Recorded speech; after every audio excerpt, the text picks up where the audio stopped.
Bonjour, le journal de Nat, auxiliaire de vie. Me voici aujourd'hui pour une nouvelle vidéo.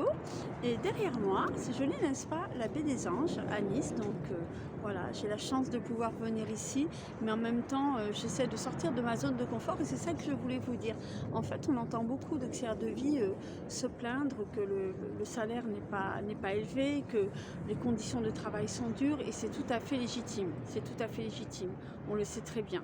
Voilà, que dans certaines associations, on nous balance d'un endroit à un autre, on n'a pas le temps de déjeuner, on a le temps de rien faire, on arrive le soir, on est crevé, on n'a pas le temps de faire 10 minutes de gym. Enfin voilà, ce qu'il faut faire pour ça, ce que je vous conseille de faire, c'est de sortir de sa zone de confort. Et c'est pas évident de sortir de sa zone de confort parce qu'on a nos habitudes, on a nos empreintes et il faut emprunter d'autres routes. Mais pour emprunter d'autres routes, il faut avoir le courage et la force.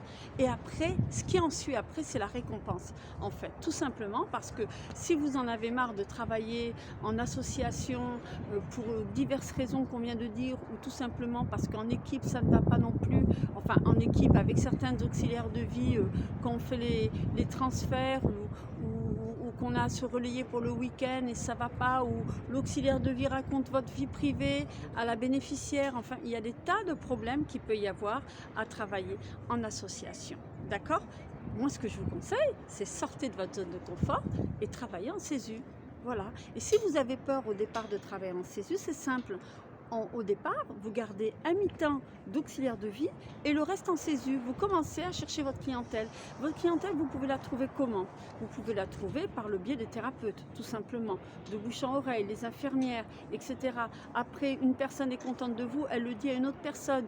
Et puis, faites votre carte de visite, quoi. Donc votre carte de visite, c'est vous. Vous allez vous présenter aux personnes chez qui vous avez envie d'intervenir ou vous avez entendu dire que madame un tel ou monsieur un tel cherchait quelqu'un. Vous allez vous présenter. Et c'est pas ce qui va être marqué sur votre papier, votre CV qui va valoir. C'est comment vous allez vous présenter, comment vous allez parler du métier d'auxiliaire de vie. C'est ça qui va faire toute la différence. Donc, voilà, pour ça, il faut du courage. Je vous dis, sortez de votre zone de confort. Par exemple, moi, je vous donne un exemple. Je suis ici à Nice, j'ai la chance. J'ai de la famille à Nice, d'accord. Mais il faut quand même y venir. Il faut quand même prendre le week-end. Eh bien, je le fais en fonction de mes moyens. Et on sait que les moyens d'auxiliaire de vie, surtout en association, sont pas élevés, d'accord? Donc, je détourne. Je vais peut-être passer 10 heures dans un bus, 12 heures dans un bus de nuit pour pouvoir profiter un week-end et profiter de ce paysage, tout simplement, parce que je sors de ma zone de confort. Je me donne un coup de pied au derrière. Et comme ça, c'est comme ça dans la vie. Après, on a les récompenses. Voilà, on est content, on a réussi ce qu'on voulait faire. Et travailler en CESU, c'est mettre son prix aussi, parce qu'on se met en valeur, on sait ce qu'on vaut. D'accord? Donc vous faites votre prix et vous n'hésitez pas à vous vendre. Vous n'hésitez pas à vous vendre. Mais il y a une manière de faire pour ça. Il faut être dynamique, il faut être souriant, il faut être en forme et il faut en vouloir. Parce que de toute manière dans la vie, voilà, juste un truc. On a à peu près, suivant l'espérance de vie qu'on a, disons que c'est 80 ans, quelque chose comme ça, il me semble, on a 30 000 jours à vivre. Donc vous imaginez une horloge. D'accord, un agenda, une horloge, comme vous voulez, qui tourne, hop, un jour en moins, un jour en moins.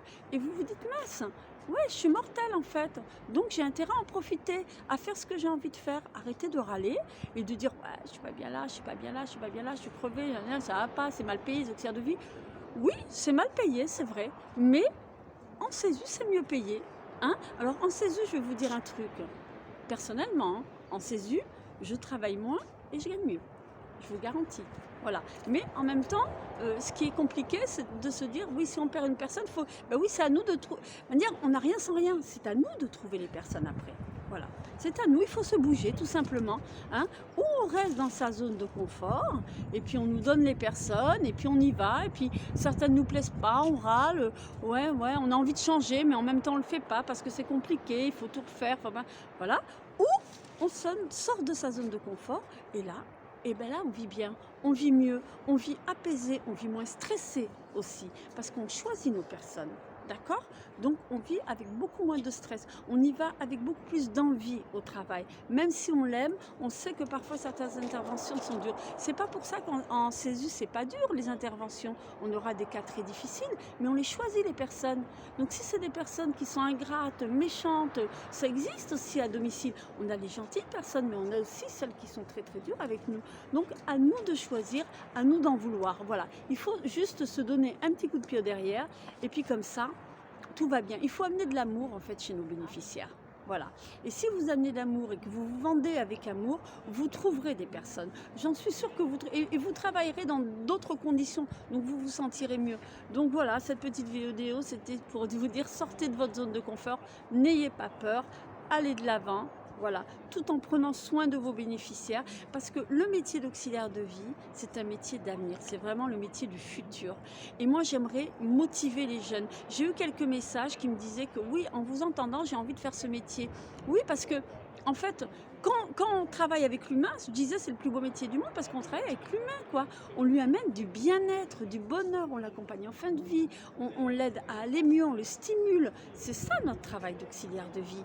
Donc, il ne faut pas hésiter, hein, il faut y aller. Ce métier, encore une fois, c'est un métier d'avenir. Il y aura de plus en plus de demandes, donc le diplôme, il sera de plus en plus dur. Moi, je conseille à ceux qui veulent faire ce métier de faire une école, tout simplement, de faire 1 an d'école. Avant, il y a une évaluation à passer en écrit et en oral. Après, vous avez 6 modules, vous avez 550 heures en cours et 550, je crois à peu près, hein, j'ai dit peut-être des bêtises, dans les EHPAD ou à domicile ou dans des foyers. Voilà. Et ce métier vous ouvre beaucoup d'ouverture, hein. Vous pouvez travailler en maison de retraite, à domicile, avec les enfants, dans des instituts de personnes handicapées. Voilà, c'est très très polyvalent, mais voilà, pour ça encore une fois, il faut en vouloir. Et moi je pense que c'est les jeunes qui vont donner une autre image de ce métier. Parce que malheureusement, les anciens qui ont passé leur VAE, avant, elles étaient aides ménagères, j'ai rien contre, et sont devenues, avec le VAE, auxiliaires de vie sociale. Mais je pense que la meilleure façon d'apprendre, alors là, il y en a peut-être qui vont pas être contents de ce que je veux dire, mais c'est en étant à l'école où on apprend toutes les maladies, toutes les pathologies des personnes, et voilà, c'est très très ample en fait, en allant à l'école. Et moi, je trouve que c'est la meilleure façon d'apprendre. Donc voilà, un petit coucou de Nice, derrière moi la baie des Anges, et je vous envoie beaucoup de soleil, beaucoup d'amour, beaucoup de force et de courage. Et n'hésitez pas à sortir de votre zone de confort. Et je vous dis à très bientôt. Merci de me suivre et partager.